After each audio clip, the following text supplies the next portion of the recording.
First of all, congratulations. If you find this video and gonna follow the activities and the steps that I'm gonna explain, you are on the way to heal your PCOS.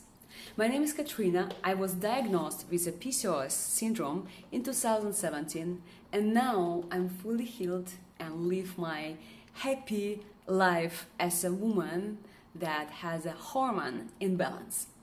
So you've probably seen many videos that are gonna tell you about the nutritions, how to balance your hormones, what to eat, how to train, but no one in this video speaks about a simple and free activities that we as a woman can do, and we actually did for like centuries, to have our hormone balance and our health, like a woman health, in order.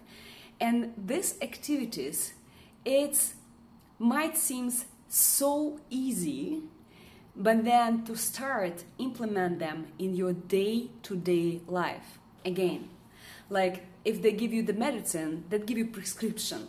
Like do it like once a day or 3 times a week to get the results, to have your hormones, like to get balance and to activate your oxytocin or dopamine, or to release your cortisol, all these hormones that you probably heard. So just to proceed further on, this is a simple yet powerful activities that I personally did and many women did, that helps to naturally heal and release the symptoms of PCOS. Are you ready for this? So the first and foremost, we're gonna do the activities that naturally activate the level of oxytocin or dopamine. And I have my own like a guide and everything that I did that helped me in my journey. And I'm just gonna tell you and then, start to implement it like regularly. We're not talking like once in a while, but you will see a drastic improvement if you're gonna start doing it regularly in your life.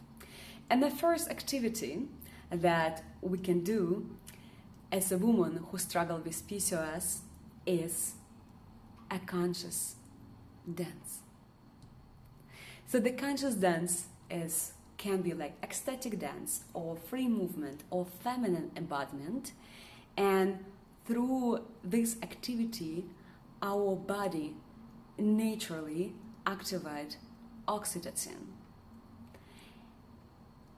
It boosts dopamine and release the stored tension, especially when we do some movements with our hips, is where our trauma usually resides.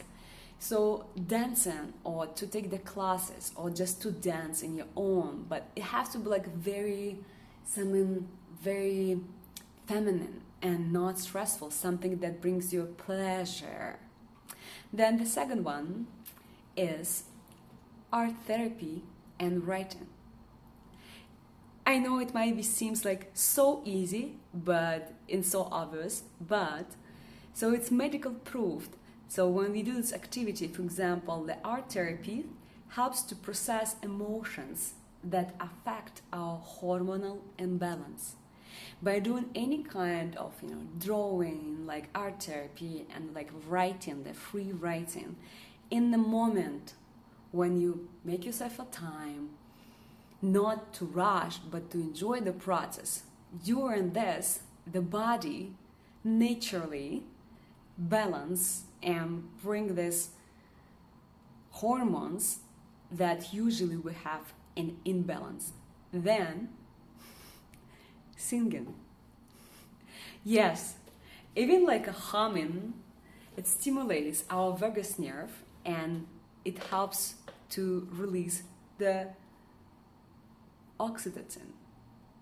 How simple is that? And then ask yourself, how often do you just sing, dance, write, or paint something?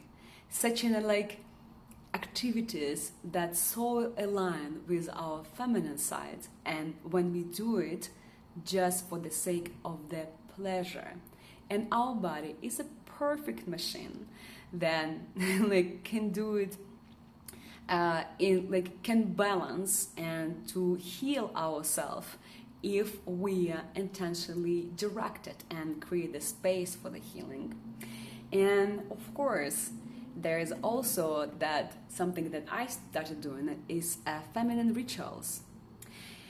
For the feminine rituals, I'm gonna do another separate video. It's simply rituals that helps our feminine side to be more, again, relaxed, more being seen, and by healing our feminine side or embracing our feminine side, we are balancing these hormones that usually, like when it's a woman, when we have a Pcos, there is some hormones like testosterone or cortisol that create all these like syndromes that we have.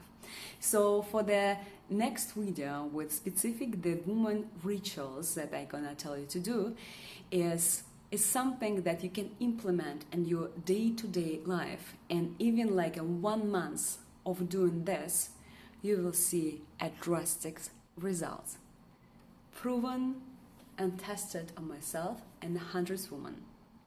So I wish you all the luck and the best healing.